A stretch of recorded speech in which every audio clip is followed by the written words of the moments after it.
All right, give it a few seconds to catch up to us. All right. Hey, everybody. We're going to get started right now. I'm here with Sangram. Is Vajre, right? You got it. You got I got it the first it. time. Yay. Awesome. All right.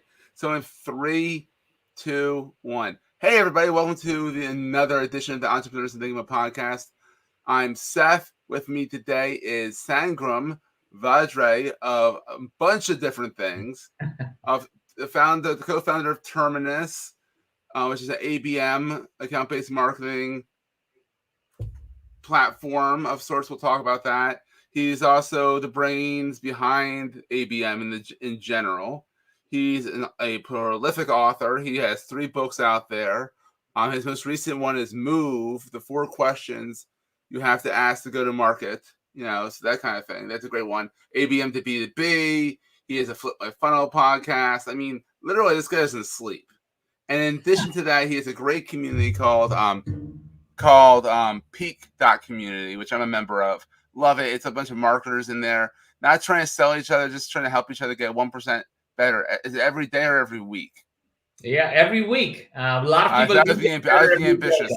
I try to be 1% better every day. There you go. I love that. Oh, absolutely. So Sangram, tell us about you. So we start off. We first met probably 10 years ago when you were working in corporate hosting America, for Internap, and I was doing some freelance for a small little web design company whose brother was hosting company was purchased by Internap. Yep. And we met in New York at the kind of let's celebrate party. Yeah. And then we've been friends ever since. So it's been a while, buddy. Yeah, it's been a fantastic journey, man. I think even though the last few years has been hard for a lot of us in many different ways, it has also opened up many doors. I feel like the last 2 years, I mean, the fact that you and I are connected because of the Peak community and we started because of COVID, it's a really serendipitous moment.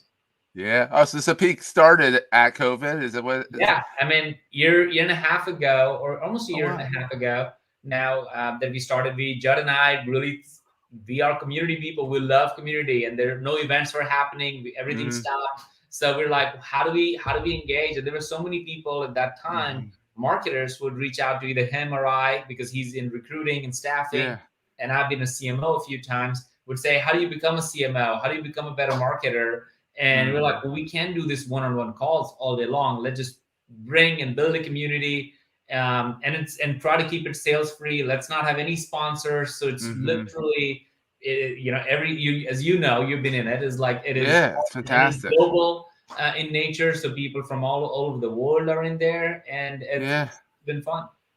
And you talk about on LinkedIn today, to be very up front here, you have your retention is like 82%, which is like unheard of in communities. Like it's like, I'm surprised it's not even higher. I mean, I'm sure there's a few people that just haven't gotten around to it, but I mean, I've brought 3 people in, and they, Brian, hey, Brian Griffith, he's active in there. Sean Swain's popped in a few times. So we got some people in there from my little community getting the Peak. That's great. I think that's what we hear all the time, Seth, is like, it is because it is not a Sangram community, which is the last thing I ever wanted anything to be. It is your community as much as the events are run by the people in the community. A lot of times I wouldn't be even in those events. And that's what we wanted to build, is like, let's learn, let's sharpen each other. It's fantastic. And it's really it's a good case study in how to run a community. I mean, if you want to run a community, take a look at Peak. It's Peak.Community. If you're watching the video, it's at the bottom of the screen right now, scrolling.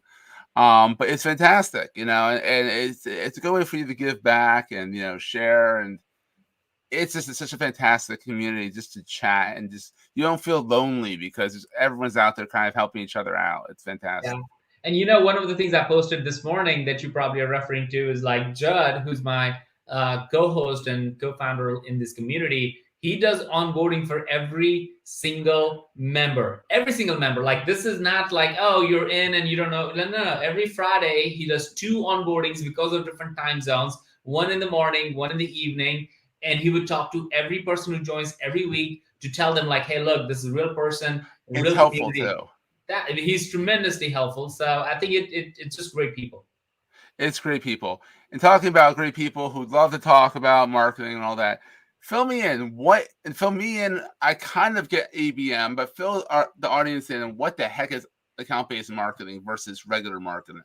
Yeah, well, I mean, I tried to pen it with my second book, which is ABM is B2B, and I thought that will be the end of discussion on that book, right? No, it's gone gangbusters. It has.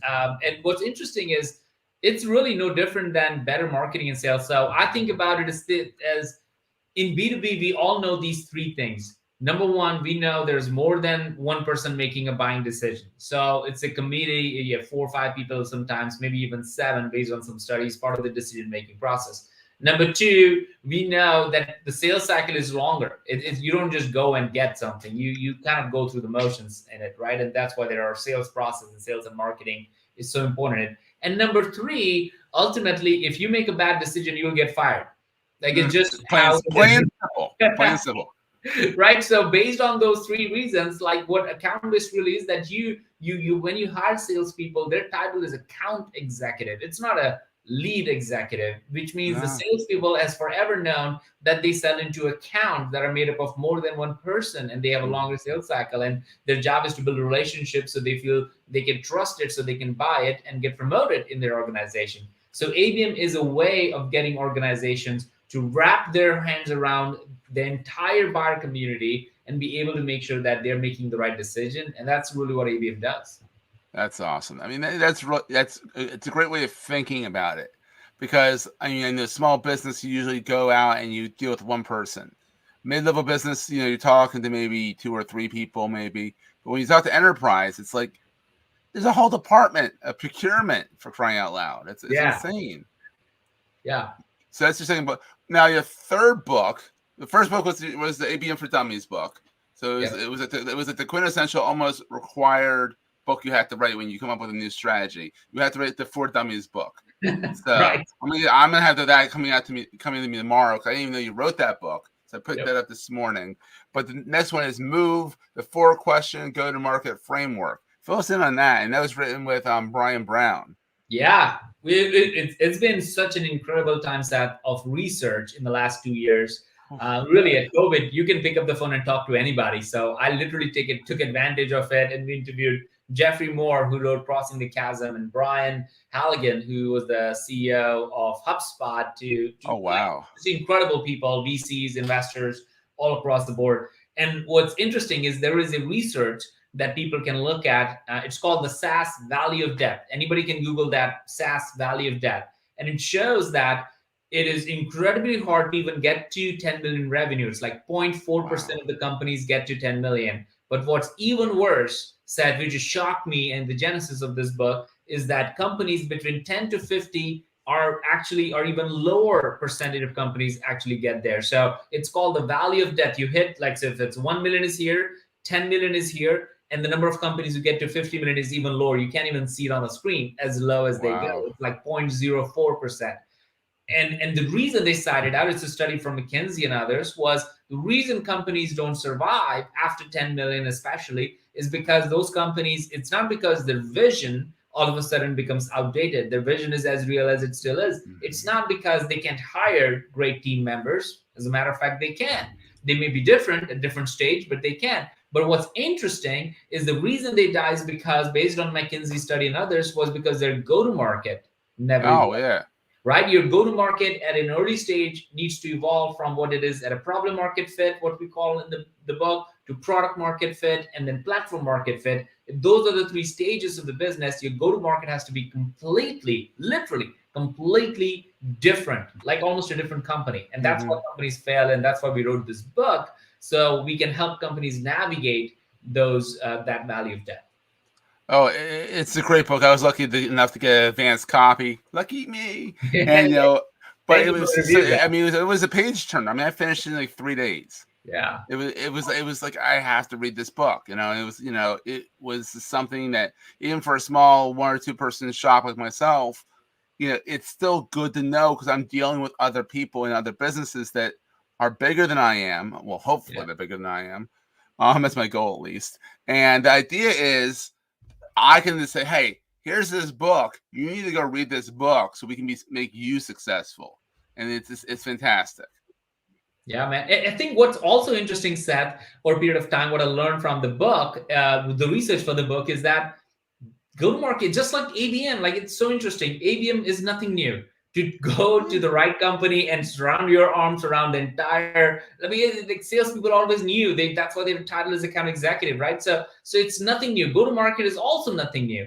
But what's interesting is people have just not been defining it well, not creating a framework around it. And if you look at all the books I've ever written so far, like all three of them, the first book, the Dummies book, had the Flip My Funnel framework.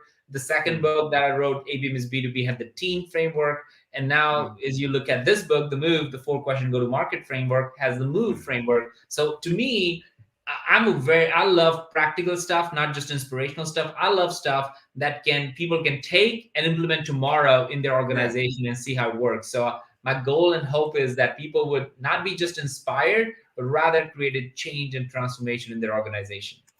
Absolutely. And that's fantastic. So I'd be remiss if I didn't ask you about your whole entrepreneurial journey. After all, this show is called The Entrepreneur's Enigma, the puzzle of being an entrepreneur. How's that been for you? I mean, I know you've done entrepreneurship. You've done stuff at Internet where you're working for a bigger company. And then you started, Terminus, as a co-founder. So you came in at the top saying, this is my baby.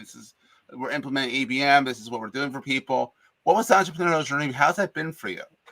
Well, I'll tell you a quick story. I don't share that much often, but I'll share this with you on this part, which is I was at Salesforce, right? My last company, I was running marketing at Pardot. We got acquired by Salesforce. So I spent some time at Salesforce. And when I met the two folks who started this and co-founded this company with, it was right when we had our second baby, my daughter. She was 4 weeks old. Oh, wow. Yeah, she was like real small. And my wife at that time wasn't working because, we wanted to take it easy. We want to make sure that we are spending time with the family in the early days and all that. And I'd go meet these two folks, and say, hey, I really feel like there is something here. And I come home and talk to my wife about it.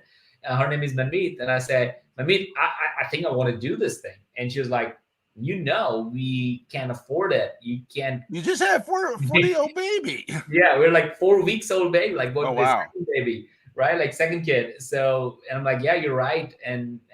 But I really feel like I need to do this because I really feel that there's something here and I feel very passionate about it. So a few days of conversation back and forth, she said something that I hope every partner would say to their partner. When they are in a situation like I was. She said, look, I can see in your eyes that you're super passionate about it. And if you don't do this, you're going to regret. And I'm like, you're absolutely right. I'm going to regret if I don't take this plunge. She's like, all right, I'm going to go find a job. She found a job in like 2 weeks.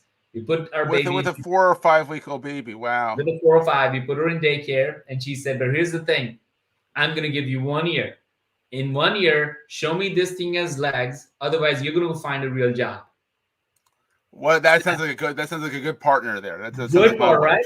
It put so much fire underneath me that it wasn't about me saying, I'm an entrepreneur, let me try. No. There was a clock that was running like every day where I was able to come home, not making money enough.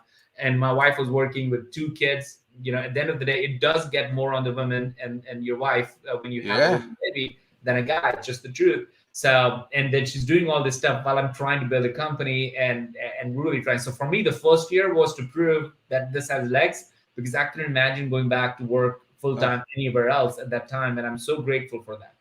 And clearly it had legs. I mean, how many years later? I mean, seriously, it had legs. It's working, You have a very popular podcast. It's, which you can see at the bottom of the screen. I came prepared. It's Flip My Funnel, where you have guest podcasters on there every once in a while, where you talk about, the whole idea of flipping the funnel to be more direct. Now, tell us a little bit of flipping the funnel. Like, what is that? I mean, I kind of give a little synopsis, but in your words, what is flip the funnel? Yeah, so the idea came about was literally on a flight when I was at a conference coming back from San Francisco. It was 7 years ago, like literally the first year of Terminus. It was literally sitting in between 2 drunk people, trying no internet. So I was trying to draw something, and I was drawing the funnel, and I was like, what if it was flipped? Like, no, there's nothing beautiful other than the fact that I was bored and I just wanted to do something. That's and I awesome. flipped it. and it's the traditional funnel that we know, which is broad at the top, narrow at the bottom. Yeah. And at the conference, they were talking about the research that Forrester came out with at that time, saying less than 1% of the leads turn into customers.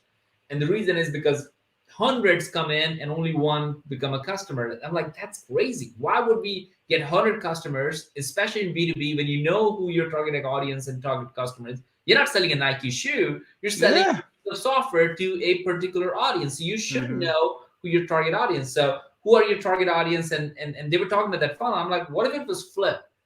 What if we start with the best fit accounts?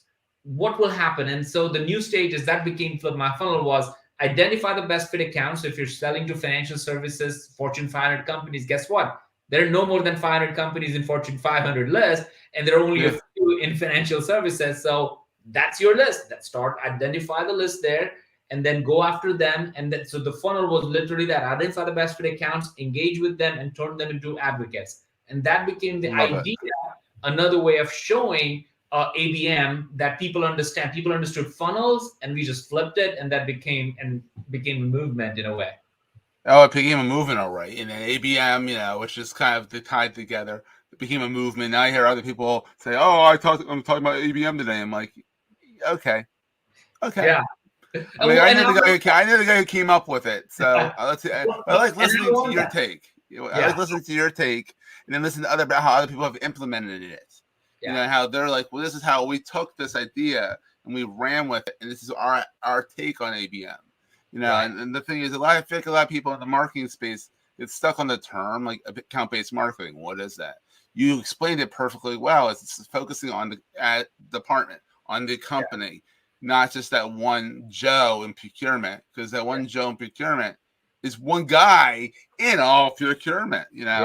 Yeah, that and I think that's really interesting. So I love that when people, I see so many times, almost every day, if not every week, somebody saying, here is the, like literally taking the funnel, literally taking and putting it on the website blog. And every time I see that, I chuckle, because the more people do and use and implement ABM, the better I think businesses will be. And it's great. So I think as long as we're able to build great business around it, all power to it. Absolutely. So Sangram, where is the best place for people to find you? I mean, because Terminus, or is it? I put a short URL up for your books on Amazon, so people can go over there. This will all be in the show notes. Yeah. Or the Peak.Community. Like, where's the best place for people to come find you? Yeah, if you're a marketer, I would highly recommend, as Seth says, go check out Peak.Community, because that's where we love, and I engage over there a lot more intimately, every day, every week. But outside of that, I would say just connect with me on LinkedIn. You're very big on LinkedIn. Yeah, I share. That's the only platform I'm on. I'm not on Facebook. I'm not on any other place, really. I'm like Twitter only when I do events and stuff. Yeah, but Twitter's fun, but Twitter's fun to follow hashtags and stuff like that. LinkedIn has gotten so much better lately. So yeah. So I engage over there. I made a decision set about 3 years ago that I will learn something every day. And if you think about it, that's how Peak is about, right? Getting 1% in a week better every week. So in order to learn something every day, I have to share with myself every day. So to me, LinkedIn, I just share with myself. It's my notes to myself many times. And if it inspires others, great. If not, I don't care. I just want to learn. I helped you. It inspired you, and that's what matters. So definitely. So everybody, if you love the show and you want to subscribe, go to entrepreneursenigma.com. And if you really want to show some love, go to the podcast directory of your choice. It does not have to be Apple. There's Podchaser out there. The Podcast Index doesn't have a review platform, but it's the index for podcasting. But please give us a review that helps everyone get us found. In Sangram, it's always fun chatting with you. It's been too long. We gotta make sure we chat more often. I love it, man. Thank you for who you are and what you do, man. Thank you, Seth. I try, and thank you for being you, because you are the impetus behind Peak.Community. You and Judd, and it's a great place to be. I'm there every single day. So, thank you.